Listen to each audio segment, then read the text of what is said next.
What's going on? Heavy Mag Australia, it's Ladybeard coming at you through the internet, through the web waves, through every other wave you can imagine. I'm here today with my amazing friend Chris Peters. He's crispy, he's Chris Peters, he's the Crisposaurus. Hey, he's running this entire operation, and we are coming to you right here, right now. Crispy, how are you, my man?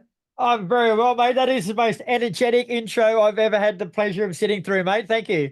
Hey, we got to do it. Listen, we're here today to tell you, dear, beautiful Australians, that Ladybeard is coming on tour to Australia with his group Babybeard this June and July. So we all need to get a bit excited, Australia. We need to raise the tempo in scream with a man in pigtails and two adorable Japanese females. That's what it's all about. And crispy. Thanks very much, mate. So, as you say, Babybeard hit Australia for a run of shows dubbed the Adorable Assault on Australia Tour, starting in Adelaide over June the 28th, the 30th, then heading to Melbourne on July the 1st and 2nd, Sydney July the 3rd and 5th, and finishing in Brisbane on July the 6th. Like, it's nice to see you finally make it out here, brother.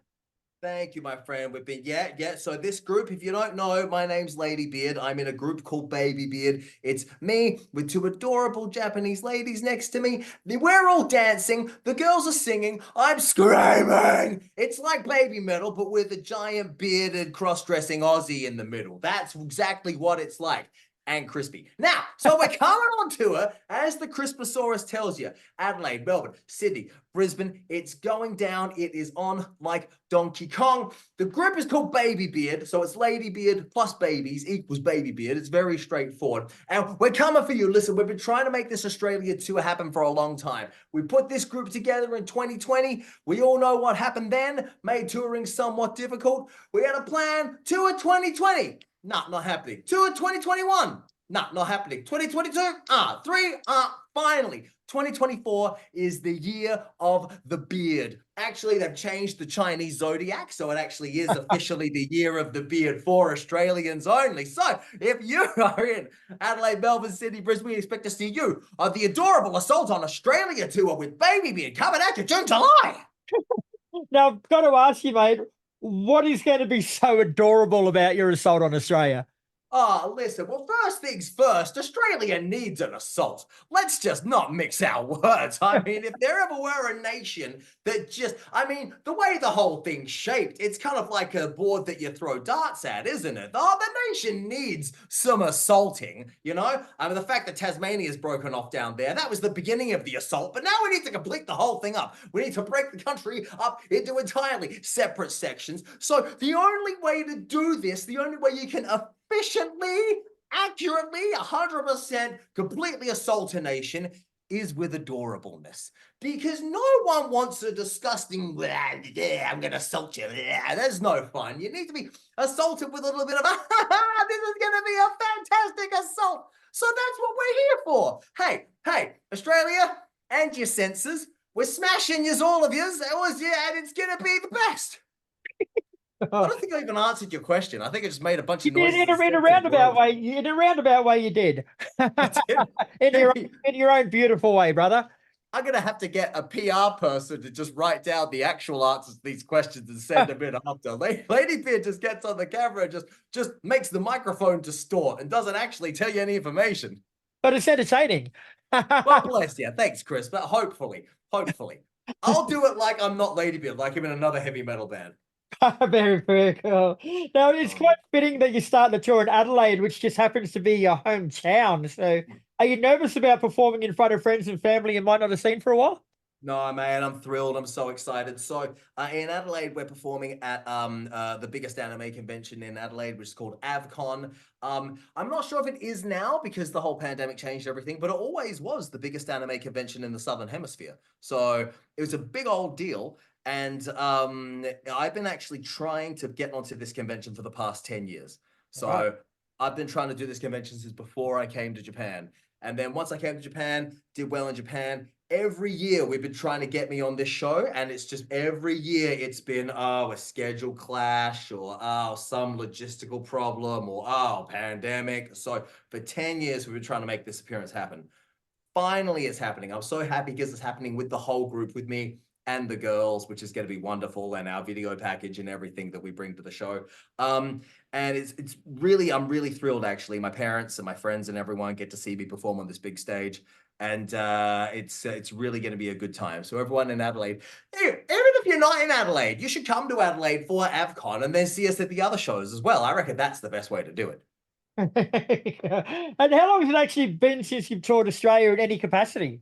It's been a long time. So I was at an anime convention in Sydney last year called Smash, but that was just a one and done. It was just come in, do the show in Sydney, and then get out again. In terms of touring, last time I toured the whole country was 2018, I think, on the Big in Japan tour. So it's been a while between drinks, Australia. I have missed you, my dear countrymen and women and country others. I'm looking forward to seeing every single one of you, your smiling faces. Last time we had a fantastic time, but last time it was just me doing my solo act. So if you come to the shows this time, you're going to see the whole enchilada. You're going to see me and the girls. It's going to be a theatrical spectacular. You're gonna see Chris Peters. We're gonna put Chris Peters in a frilly skirt and actually get that shave twisted up into a bit of pigtail action. Maybe the beard. We'll pigtail the beard. A bit of beard. Crispy's coming on stage. He's the fourth member of the group. We're changing the group's name to Crispy Beard. Hey, this is gonna be amazing. I'm gonna have to stay home just so I can come now. No, hooked you up. You got no choice. For those unfamiliar with the story of Ladybeard, mate, like we'll get to the girls a little bit later, but for those unfamiliar with the story of Ladybeard, give us a brief rundown on how you went from Adelaide to being a global superstar living in Japan. Listen up, Australia. Here's how it happened. I'm from Adelaide. I moved to Hong Kong when I was a younger human, and I was a stuntman and an actor and a voice actor, and I was doing that, and life was great. Then the 2008 financial crisis came and whipped the rug out from underneath everything I had built. So I said, well, now what I'm going to do? What am I going to do? There was now nothing to do in Australia. There was now nothing to do in Hong Kong. And I said, hi, I've got an idea. I can solve all my problems by becoming a cross-dressing pro wrestler and heavy metal singer, which is an obvious choice. So I did, and then I started doing shows in Hong Kong and around the area, and I toured to Japan, and it went extremely well, and I said, there's my future. So then I moved over to Japan. I got hooked up with my first manager in Japan. Photos of me went viral on the internet, and then my first song with my first group, Nippon Manju, went very, very viral on the internet. And now it's been 10 years of touring the world, doing a bit of the old kawaii metal, doing a bit of the scream bang with the girly girl dancing and the a lot of this. It's a whole extravaganza. It is hey, it's been an unconventional heavy metal career. Let me put it in those terms.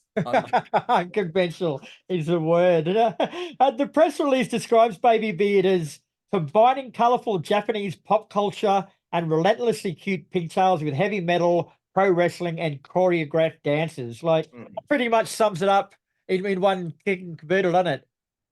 More or less. Listen, hey, listen, it's a press release. We need to tell the people what's going to happen. We need to tell the people what's going to happen so that they're not walking into this going, what are these bearded babies? We had someone come to the show. He literally thought we had a bearded baby from the Amazon. He thought it was just going to be a baby sitting on a chair crying while someone stroked its immaculate beard. But that's not what the show is. It's me and two adorable Japanese ladies doing a kawaii metal performance. We have to sort it out, my friends.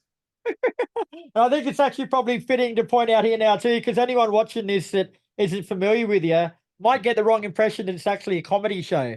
But you're a funny bloke, which is on its own, but your music is another thing entirely. It's a serious, proper stage performance, isn't it?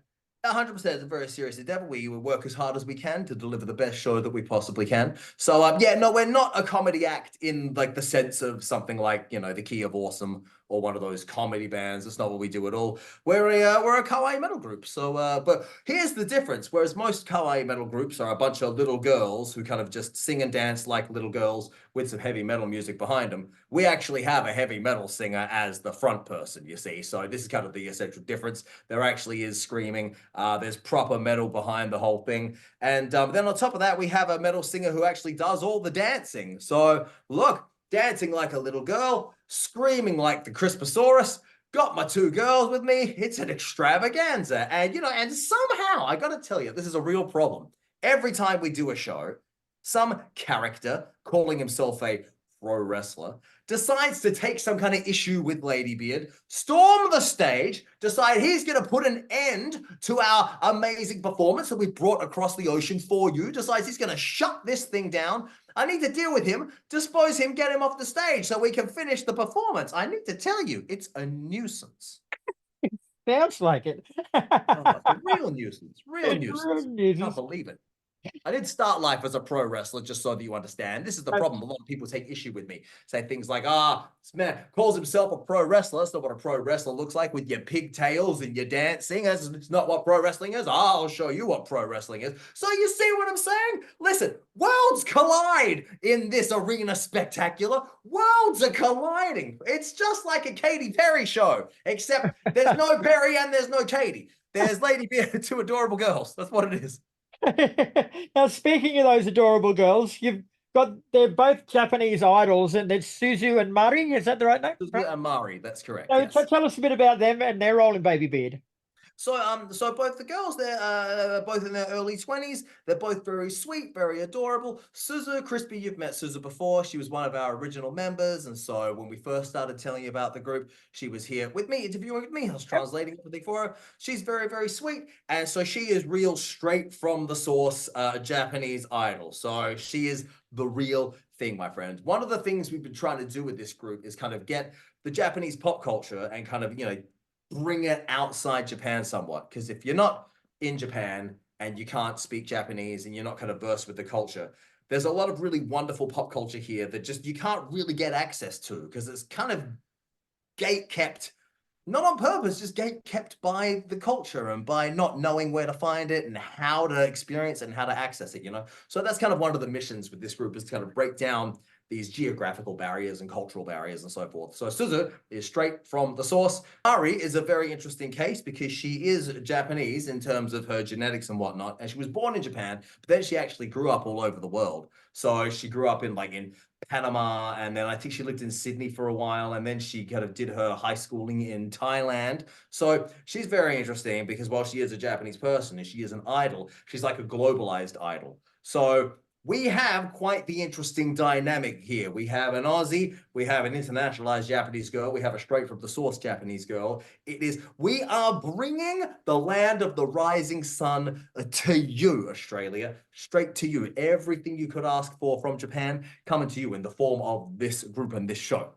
Fantastic. And you're going to be having Texan J-pop newcomer Girl Pida? Galaxy Girl Pida, that's correct. Yeah. So tell us about her and why she was chosen.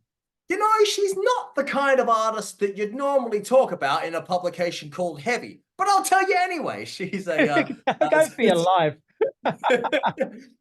She's a J-pop singer from the United States. So it's very interesting now because as the world gets smaller and smaller with the internet, this idol culture they have in Japan of these little girls doing the singing and dancing, which is very adorable, that's starting to be taken up by people outside Japan. So you have non-Japanese people singing in Japanese and dancing in the Japanese style, but they're not Japanese at all. So Pida is one of those. She's an African-American girl from Texas, and she has blown up within the J-pop, J-rock scene recently. And so this is going to be her first time ever coming to Australia. So it's going to be wonderful to have her with us on tour. I'm super proud of her because I sort of mentored her a little bit earlier in her career. And so I'm so proud of her. I met her at a show in Texas in 2016 or something. And she interviewed me, and then afterwards she was like, I want to do this idol thing. We kind of sat down and she told me her plan, and I was like, all right, cool. So I would advise you in the following ways. And I've kind of been, advising her and mentoring her as best I can over the years. And now she's on tour with me. So I'm so proud of this girl. It's going to be really wonderful to have her at the show. Everyone, please come and support her as much as you can. And then we have another group called Amuse Project, who are a bunch of idols from Brisbane. So they are homegrown J-pop stars. So everyone, please come down and support. It's going to be a happy time.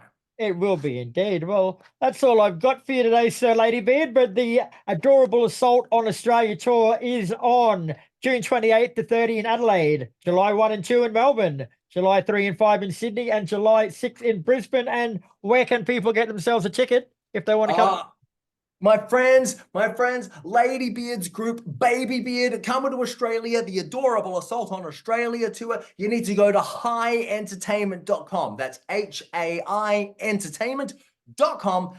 Tickets are available there for all the shows. I cannot wait to see you, my beautiful country folk, in the land down under. We are going to take the land down under and turn it upside down. That's the mission of this tour. It won't be down under anymore. It'll be up over, the land up over, which is we're going to have to organize a licensing agreement with Canada, because right now they've got a bit of a monopoly on being up and over, but we'll figure it out. Hey, Babybeard, the adorable Assault on Australia tour, Adelaide, Melbourne, Sydney, Brisbane. I cannot wait to see all of you beautiful people there. Bye.